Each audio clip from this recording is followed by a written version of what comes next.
Olá pessoal, como vocês estão? Sejam muito bem-vindos a mais uma aula aqui do nosso canal do Futuri.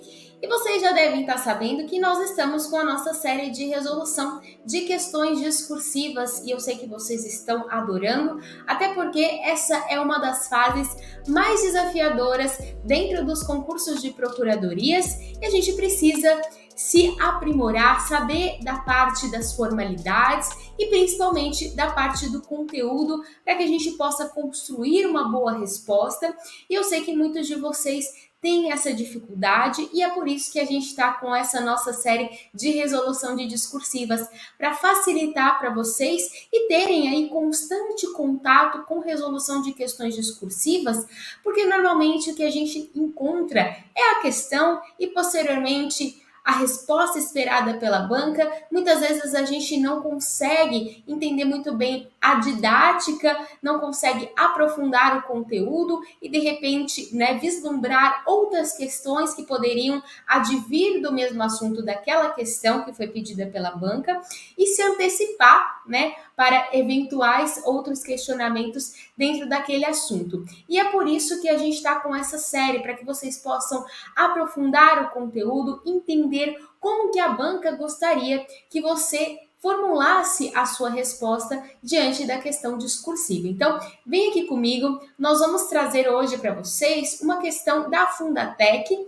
para a Procuradoria do Estado do Rio Grande do Sul. Não é um concurso recente, o mais recente é o concurso anterior, mas que fala sobre um tema, pessoal, muito importante e que vira e mexe está aparecendo aí nas questões de vocês, que é o tema da CPI. Na nossa questão de hoje, vocês serão capazes de ter uma visão muito geral e ao mesmo tempo muito aprofundada naqueles pontos mais importantes sobre comissão parlamentar de inquérito, e é por isso que eu trouxe essa questão, para que a gente possa entender como que seria a melhor formulação de uma resposta e principalmente para que vocês tenham uma visão de todos aqueles pontos mais importantes no que se refere à CPI, que é um ponto que vira e mexe, está aí presente na prova de vocês e que eu sei que causa muitos questionamentos. Então vamos começar aqui com a leitura da nossa questão.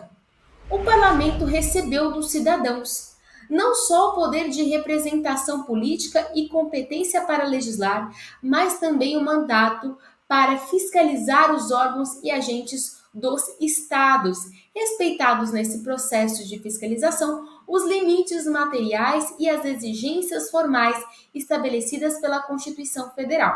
Então, o que quer dizer aqui esse início de questão? Que o nosso parlamento, o poder legislativo, ele tem duas funções típicas: a função de legislar e também a função de fiscalizar a administração pública. Se eu estou falando no cenário federal, eu tenho então ali Câmara dos Deputados e Senado Federal fazendo essa função típica, desempenhando a função típica legiferante, e eu tenho também o nosso parlamento também realizando essa segunda função típica, que muitas vezes a gente se esquece, que é a função de fiscalização da administração pública federal, ok? Então, essa introdução da questão é justamente falando sobre essas duas funções típicas do Poder Legislativo. O direito de investigar que a Constituição da República atribuiu ao Congresso Nacional e às casas que o compõem, está previsto lá no artigo 58, parágrafo 3º, tem no inquérito parlamentar um instrumento mais expressivo de concretização desse relevantíssimo encargo constitucional, que traduz atribuição inerente à própria essência da instituição parlamentar. Então, essa introdução aqui da questão veio com o julgado do Supremo Tribunal Federal no mandado de segurança 24.831. Considerando a jurisprudência do STF sobre a atuação das comissões parlamentares de inquérito, responda fundamentadamente aos seguintes questionamentos. Então, a gente tem aqui que já puxar na nossa mente tudo aquilo que a gente lembra a respeito das comissões parlamentares de inquérito. Lembrar que o principal dispositivo veio aqui já no próprio texto da questão, que é o artigo 58, parágrafo 3º, e que muito do que está previsto a respeito de como irá funcionar as comissões parlamentares de inquérito está dentro do próprio regimento interno da Casa Legislativa, mas nós temos aí essa previsão constitucional, ok? E aí, pessoal, era importante que vocês já buscassem ali no vadimeco de vocês esse artigo 58, parágrafo 3º, que foi uma grande dica aí da banca trazendo essa introdução com esse julgado do STF, porque a partir desse dispositivo você consegue sim aí trazer uma resposta para os itens seguintes, ainda que seja uma resposta um pouco mais superficial. É claro que há necessidade de você aprofundar nesses itens da questão, trazendo informações doutrinárias, trazendo também informação jurisprudencial, principalmente. Porém, com o artigo 58, parágrafo 3º, você conseguia aí desenvolver bem todos os itens, ainda que não tivesse essa profundidade desejada pela banca, ok? Então foi um grande presente. Vejam, item 1. Quais são os requisitos para a criação de uma CPI e a quem compete, no âmbito do órgão parlamentar, decidir sobre a sua instalação? Então, o que a gente tem que lembrar aqui? De trazer o artigo 58, parágrafo 3º. Se você não tivesse muita noção, era só você ir até esse dispositivo citado na questão e fazer a leitura que você conseguiria matar esse primeiro item, ainda que não de forma tão aprofundada. As comissões parlamentares de inquérito, que terão poderes de investigação próprios das autoridades judiciais, além de outros previstos nos regimentos das respectivas casas, serão criadas pela Câmara dos Deputados e pelo Senado Federal, em conjunto ou separadamente, mediante requerimento de 1/3 de seus membros, para apuração de fato determinado e por prazo certo, sendo suas conclusões, se for o caso, encaminhadas ao Ministério Público para que promova a responsabilidade civil ou criminal dos infratores. Então vejam, o que vocês precisavam colocar aqui no item 1 de forma básica, sem aprofundar muito. Quais são os requisitos para a criação de uma CPI? A CPI ela tem que ser criada preenchendo o requisito de fato determinado. Aqui, ela precisa investigar um fato determinado, como bem o texto constitucional determina. E esse fato determinado, pessoal, não é um fato para o futuro que ainda não aconteceu, ou um fato indeterminado que na abertura da CPI não se limite aí de forma bem clara qual que é esse fato que será apurado. Há necessidade de que na abertura da CPI se faça essa limitação do fato a ser apurado. Isso não quer dizer que demais novos fatos não possam ir surgindo durante a investigação desse fato determinado no momento da abertura da CPI. E esse é um ponto que vocês poderiam abordar aqui, que já traz um aprofundamento diante desse dispositivo constitucional, que um dos requisitos é a investigação de um fato determinado e o estabelecimento desse fato determinado que irá ser investigado e que posteriormente, conforme forem avançando as investigações, que novos fatos poderão ser aí abarcados quando surgirem no meio dessa investigação, mas é imprescindível que haja essa delimitação do fato determinado no momento da abertura da CPI. Não pode ser algo indeterminado ou um fato que se supõe que irá acontecer no futuro, ok? Então, esse era o primeiro requisito. Segundo requisito aqui, vem o prazo certo. Há necessidade de o estabelecimento de prazo certo no momento da abertura da CPI. Em que prazo que serão realizadas essas investigações? É um prazo determinado. Não se abre CPI por prazo indeterminado. Lembrando que, ainda que se estabeleça um prazo e que ele seja um prazo menor do que o prazo da legislatura, é possível que o prazo da CPI ele venha a ser prorrogado por várias vezes, mas sempre limitado à legislatura em que a CPI foi aberta. Então, aqui vocês tinham que ressaltar que o requisito é o prazo certo. Então, a CPI, quando for aberta, ela precisa estabelecer o prazo das suas investigações e trazer essa informação a mais de que esse prazo pode ser prorrogado, mas sempre dentro da legislatura em que a CPI foi aberta. Portanto, nós temos aí esses dois requisitos: fato determinado e há a necessidade de estabelecimento de prazo certo. E aí, a sua questão também perguntou a respeito do órgão parlamentar que vai decidir a respeito da instalação da CPI. E nós vimos aqui que há necessidade do requerimento de 1/3 dos seus membros. Então, pelo voto de 1/3 dos membros, nós temos a instalação da CPI. Não há a necessidade de que, posteriormente, tendo preenchido esse 1/3 dos membros votando favorável à instalação da CPI, que se passe aí a autorização do plenário da Casa Legislativa ou do presidente da Casa Legislativa. E por que isso, professora? Porque, vejam, a CPI, ela vem justamente no sentido do exercício dessa função típica de fiscalização do poder legislativo. E, além disso, ela é o exercício de um direito das minorias. Por quê? Nós temos minorias que são representadas aí nas casas legislativas e elas precisam ter o poder de exercer essa função típica do poder legislativo sem depender da maioria que está ali representada dentro do poder legislativo, porque senão elas não vão nunca conseguir instalar uma CPI a respeito de um ponto que é de seu interesse que seja investigado, porque a maioria sempre vai impedir, porque não vai se conseguir o voto de metade da Casa Legislativa ou de 2/3 da Casa Legislativa. Então, vejam, o 1/3 é justamente para poder proteger esse direito das minorias de exercer essa função típica do Poder Legislativo de fiscalização, porque se houvesse a necessidade de uma votação muito ampla, esse direito das minorias ele estaria aí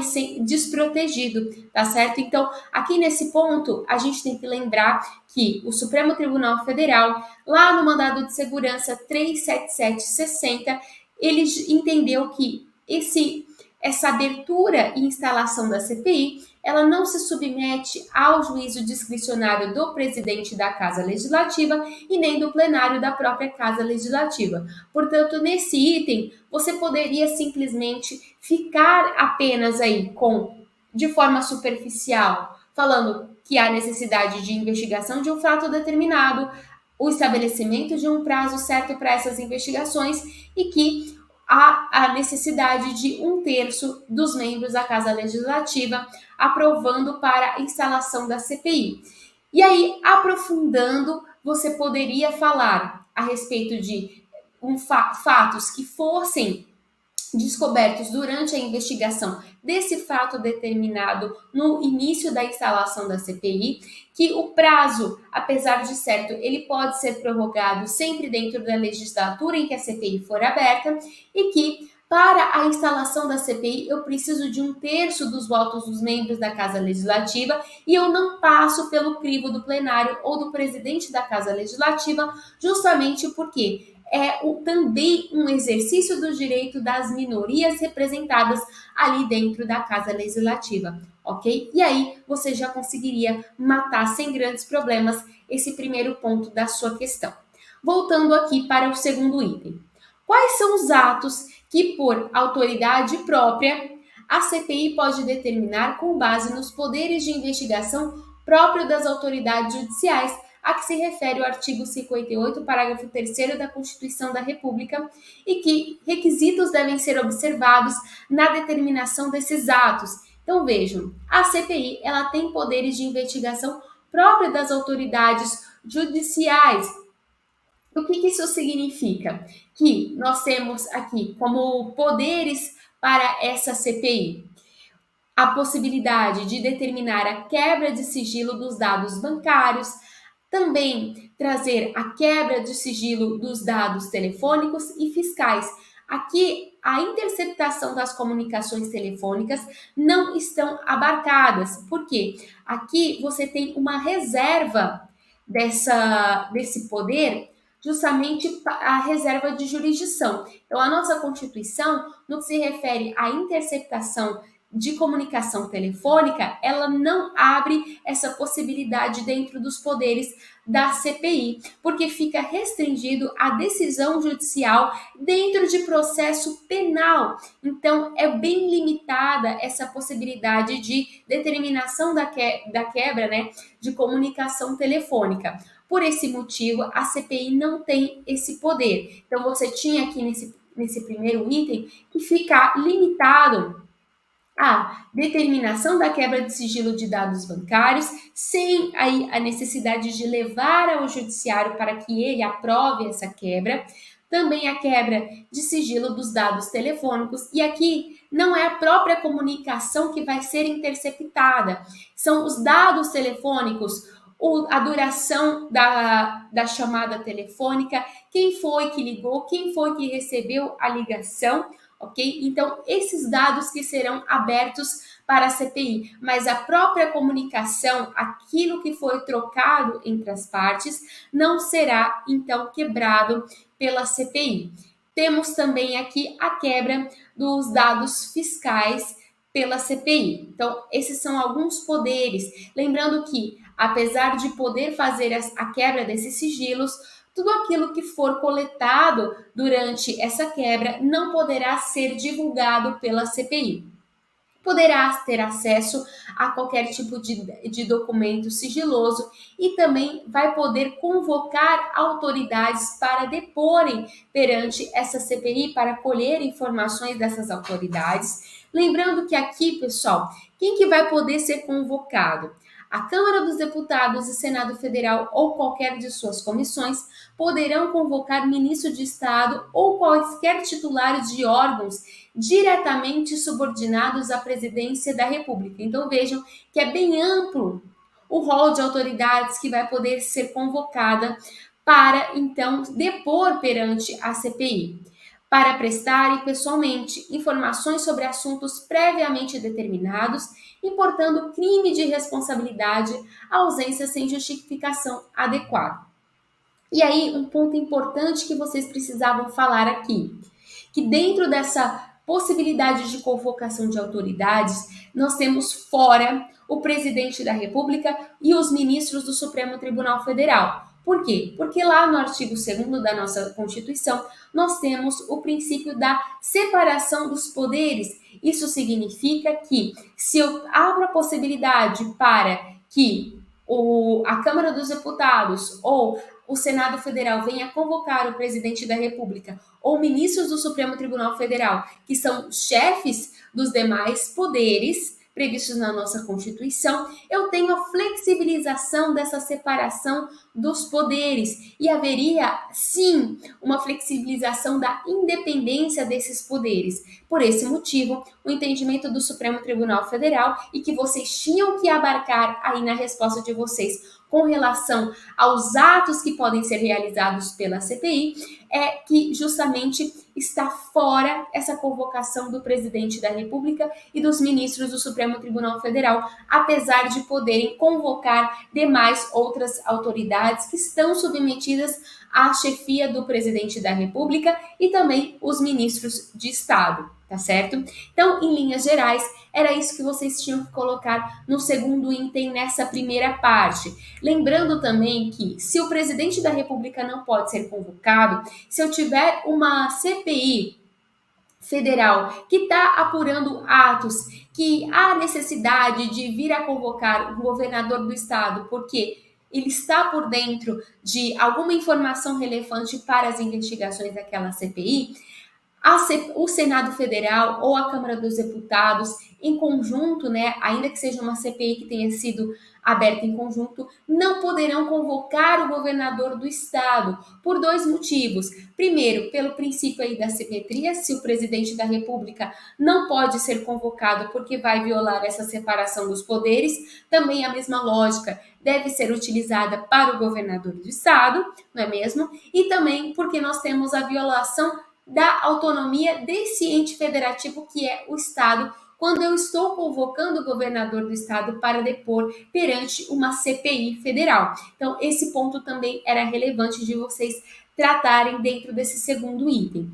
E aqui, pessoal, um ponto importante trazido pelo item segundo é: e que requisitos devem ser observados na determinação desses dados? O que a sua banca queria era que você falasse a respeito do princípio da colegialidade que precisa ser observado em todas as decisões da CPI. Porque as decisões mais importantes, mais relevantes, como essas, de determinação de quebra de sigilo bancário, telefônico, fiscal, de convocação de autoridades, de requerimento de documentos sigilosos, precisa ser feito pela maioria dos membros da CPI e não de forma monocrática sendo feita pelo relator da CPI. Esse era um ponto importante que vocês tinham que abordar. E essa decisão, ela sempre tem que ser fundamentada, ok? E eu quero aproveitar que a gente está falando aqui sobre esse item,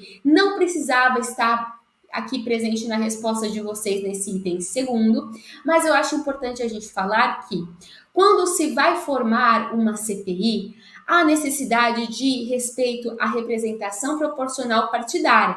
Isso quer dizer que aqueles partidos que estão representados na Casa Legislativa que abriu a CPI precisam estar proporcionalmente representados dentro da CPI. É como se eu fizesse uma minimização proporcional da Casa Legislativa dentro ali da CPI, justamente para que as conclusões dessa CPI posteriormente às investigações realizadas e que serão encaminhadas para o Ministério Público, que elas não sejam deturpadas. Porque se eu tenho uma CPI formada única e exclusivamente por um determinado partido, por determinados partidos e não todos aqueles que estão representados dentro da Casa Legislativa, eu vou ter conclusões diferentes que eu poderia ter se a CPI tivesse então formada por todos os representantes ali partidários.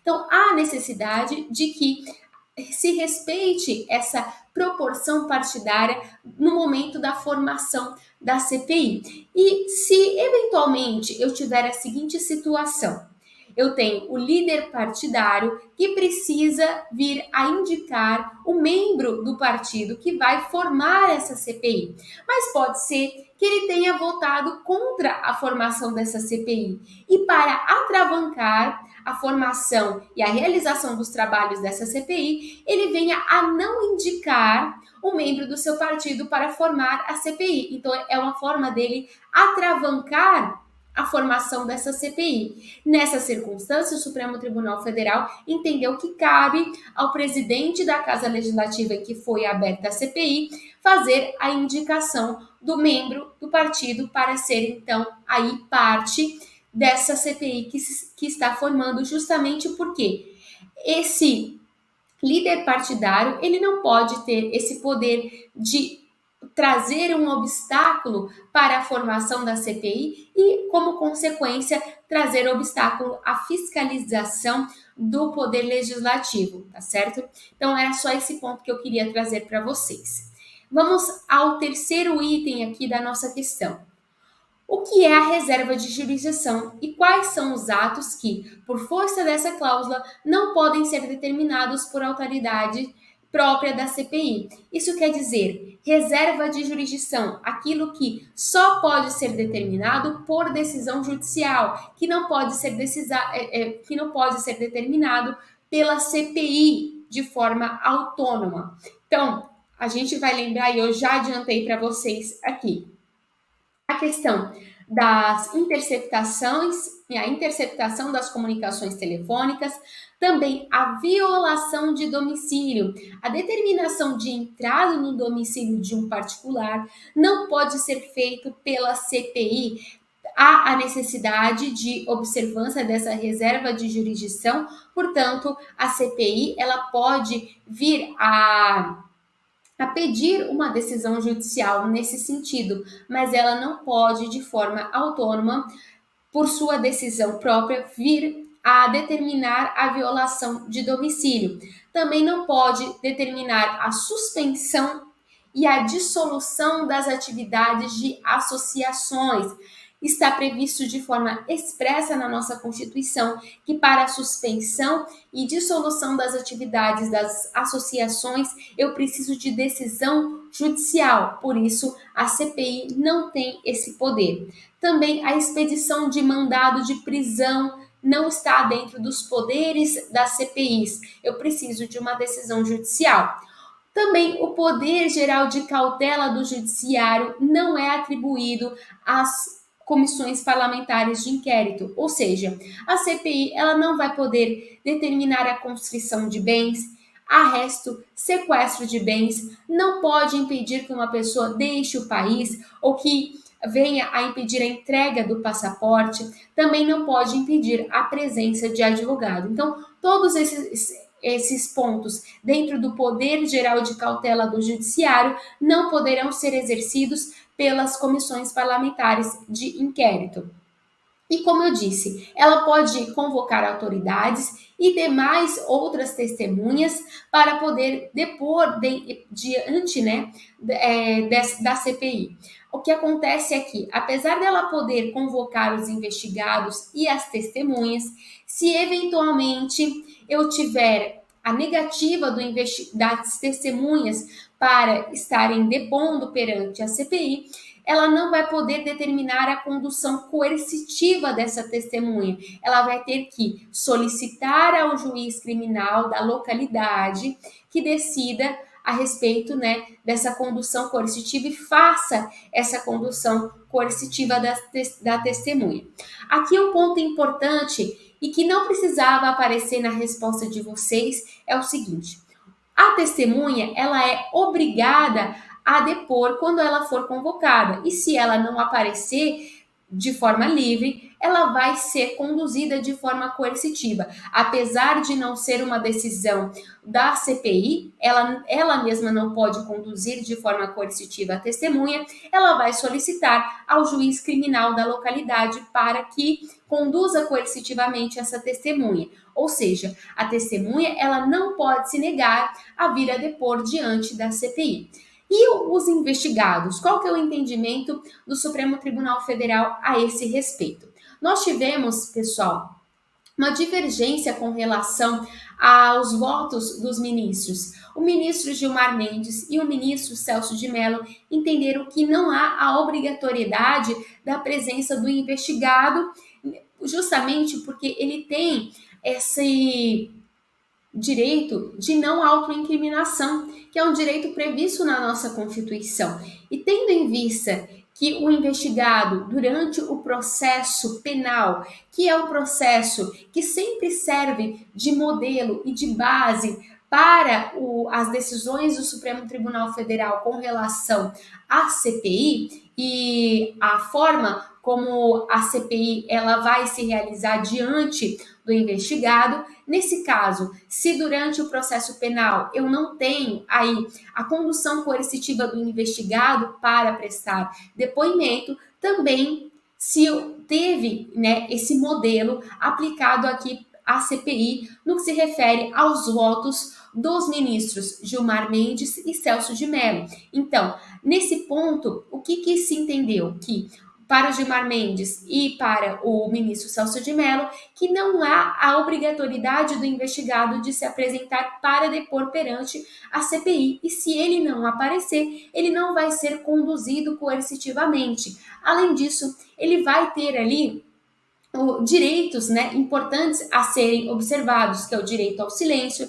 Ele vai poder ser ali auxiliado por um advogado, ele não vai ser submetido à necessidade de falar a verdade, e ele vai ter o direito de não sofrer constrangimentos, ok? Então, esse foi o voto do ministro Gilmar Mendes e do ministro Celso de Mello, no sentido de não obrigatoriedade da presença do investigado quando convocado para depor perante a CPI. E caso não compareça, ele não vai ser coercitivamente conduzido a depor. Agora, de outro lado, nós tivemos os votos do ministro Edson Fachin e também da ministra Carmen Lúcia, que entenderam que o investigado ele é obrigado sim a comparecer diante da CPI e que, caso não compareça, ele será coercitivamente conduzido para depor. Mas o ministro Gilmar Mendes e a ministra Carmen Lúcia, mesmo diante desse entendimento com relação à obrigatoriedade do investigado de depor perante a CPI, eles entenderam também pelo direito ao silêncio desse investigado, de que ele tem que estar assistido por um advogado, que ele não seja, então, levado a ter o compromisso de dizer a verdade e também não vai, então, sofrer constrangimentos durante aí o seu depoimento. Então vejam que nós tivemos esses votos divergentes, de um lado Gilmar Mendes e o Celso de Mello, do outro lado Edson Fachin e a Carmen Lúcia. E aí o que se concluiu foi pelo voto que foi mais favorável ao investigado, e aí nesse ponto nós tivemos aí como resultado essa decisão de que o investigado ele não vai poder ser coercitivamente levado quando não quiser, né, livremente depor perante a CPI, porque ele não está obrigado a depor perante a CPI. Ok? Então, essa foi a decisão do Supremo Tribunal Federal a esse respeito. Então, pessoal, era essa questão que eu gostaria de ver com vocês na nossa aula de hoje. Nós conseguimos passar por vários pontos extremamente importantes a respeito da CPI, além dos pontos abarcados aqui pela questão de vocês, e espero que vocês tenham gostado tanto da resolução quanto também dessa nossa revisão aqui que fizemos com relação às comissões parlamentares de inquérito. Eu espero vocês na próxima aula. Até mais!